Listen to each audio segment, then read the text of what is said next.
Bismillahirrahmanirrahim. Bismillahirrahmanirrahim. Assalamualaikum warahmatullahi wabarakatuh. Alhamdulillahirabbil alamin. Wal 'aqibatu lil muttaqin wala 'udwana illa 'alal zalimin. Asyhadu an la ilaha illallah waliyyul mu'minin wa asyhadu anna Muhammadan abduhu wa rasuluhu shadiqul wa'dil amin. Allahumma shalli wa sallim wa barik ala sayyidina wa maulana Muhammadin wa ala alihi wa ashabihi wa man tabi'ahu bi ihsani ila yaumiddin, amma ba'd. Qala Allah ta'ala fi muhkami tanzilihi wa huwa asdaqul qailin. A'udzu billahi minasyaitonir rajim. Bismillahirrahmanirrahim. Ya ayyuhalladzina amanu taqullaha haqqa tuqatih wa la tamutunna illa wa antum muslimun. Wa qala aidan wa ma arsalnaka illa rahmatan lil alamin. Shadaqallahul azim. Ikhwati rahimakumullah, pertama-tama marilah kita panjatkan puja dan bersyukur pada Allah Subhanahu wa taala atas limpahan-limpahan nikmatnya kepada kita.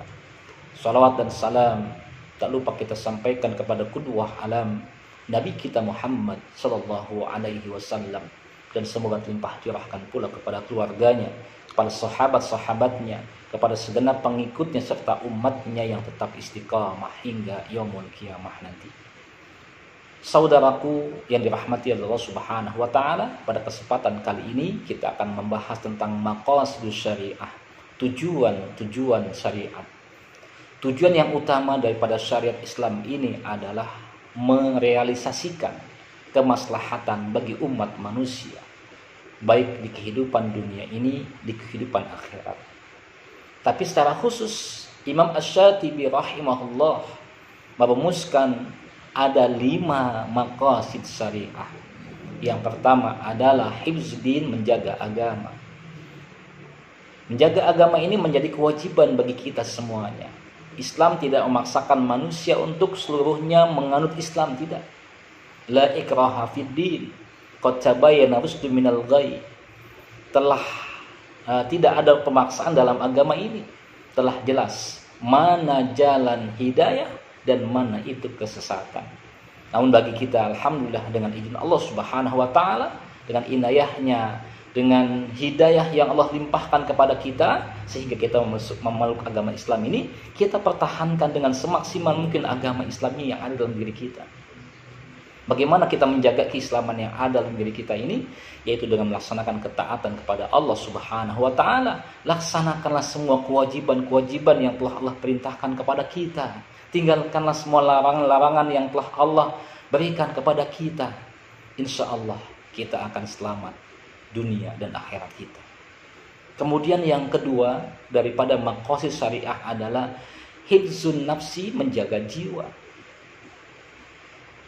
Seorang mukmin yang baik harus memahami bahwasannya tidak boleh kita membunuh orang lain tanpa adanya alasan yang dibenarkan dalam Islam.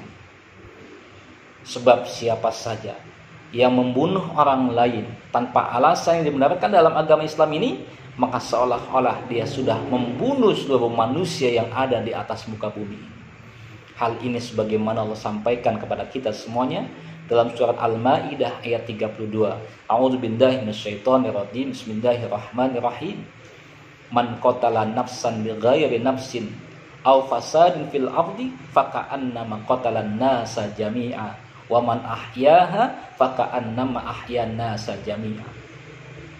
Siapa saja yang membunuh satu jiwa tanpa alasan yang dibenarkan, atau bukan disebabkan karena melakukan kerusakan di atas muka bumi, seolah-olah dia telah membunuh semua manusia.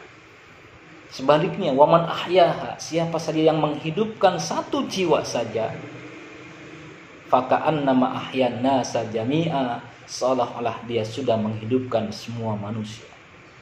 Maka kita punya kewajiban untuk menjaga diri kita, tidak boleh menimbulkan hal-hal yang membahayakan diri kita. Wala tulqu bi aidikum ila tahlukah. Tidak boleh. Dan kita wajib mempertahankan diri kita apabila ada yang akan mengancam keselamatan jiwa kita. Meskipun kita harus mati dalam mempertahankan keselamatan jiwa kita. Dan siapa saja yang mati mempertahankan jiwanya, maka dalam Islam seorang mukmin yang demikian dikategorikan mati syahid. Man kutila duna malihi fahuwa syahidu. Siapa saja yang mati mempertahankan hartanya, dia adalah orang yang mati syahid. Hadirin yang dirahmati oleh Allah Subhanahu wa taala, ikhwah yang dirahmati oleh Allah Subhanahu wa taala. Selanjutnya, maqasid yang ketiga dalam agama Islam ini adalah hifzul aqli, menjaga akal. Menjaga akal ini adalah kewajiban kita. Karena akal adalah salah satu yang menyebabkan kita beda dengan makhluk Allah yang lainnya. Beda dengan binatang, beda dengan tumbuh-tumbuhan, beda dengan makhluk ciptaan Allah yang lainnya. Maka kita wajib menjaga kesehatan akal kita. Dan akal ini banyak disebutkan dalam Al-Quran, sebagaimana Allah Subhanahu wa taala memposisikan manusia-manusia yang memiliki akal sehatlah yang dapat mengambil pelajaran dari proses penciptaan alam semesta ini. Inna fi khalqis samawati wal ardh wa ikhtilafil laili wan nahar la ayatin liulil albab. Sesungguhnya pada penciptaan langit dan bumi, bergantinya siang dan malam, ada tanda-tanda kekuasaan Allah bagi orang-orang yang berakal atau ulul albab. Maka jangan sampai kita merusak kesehatan akal kita, baik itu dengan mengkonsumsi makan atau minuman yang membahayakan dan dapat merusak akal sehat kita, narkoba kah, ataupun membaca buku-buku yang merusak akal kita, menonton tayangan-tayangan yang tidak membuat sehat akal kita. Semuanya hal itu diharamkan dalam Islam karena tidak sesuai dengan maqasid syariah yang ketiga ini, yaitu hifzul aqli. Kemudian yang keempat dari maqasid syariah adalah hifzun nasali, menjaga nasal atau garis keturunan. Karenanya Islam memerintahkan kita untuk menikah. Bahkan Nabi kita Muhammad SAW memerintahkan kita untuk menikah. Nikah ini bagian daripada tuntunan sunnah Rasulullah SAW. Siapa yang tidak suka dengan tuntunan beliau, maka beliau katakan bukan bagian daripada umat beliau. An-nikahu sunnati faman ragiba an sunnati falaysa minni. Nikah itu adalah termasuk tuntunanku, sunnahku. Maka siapa saja yang tidak mau menikah, atau siapa saja yang tidak suka dengan tuntunanku, maka dia bukan termasuk umatku atau golonganku. Dan Allah melarang kita melakukan perzinahan, sebagaimana Allah sampaikan kepada kita dalam surat Al-Isra ayat 32. A'udzubillahi minasyaitonirrajim. Wala taqrabuz zina innahu kana fahisyatan wa sa'a sabila. Janganlah kalian mendekati zina, sebab zina itu adalah fahisyah, perbuatan keji, wa sa'a sabila, dan pola hidup yang sangat jelek. Perbuatan zina akan mengaburkan hakikat nilai-nilai keturunan kita. Bentuk perzinahan pada zaman modern ini bisa berubah-ubah bentuknya.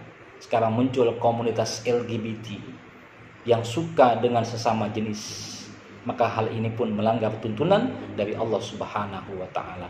Dan yang terakhir adalah hifzul mali, menjaga harta kita.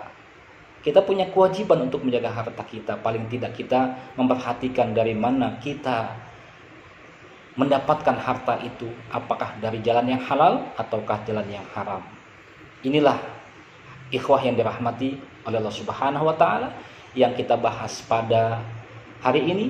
Mudah-mudahan manfaat kita dapatkan dari pembahasan yang sangat sederhana ini Akhirnya hanya kepada Allah Subhanahu wa taala kita berharap.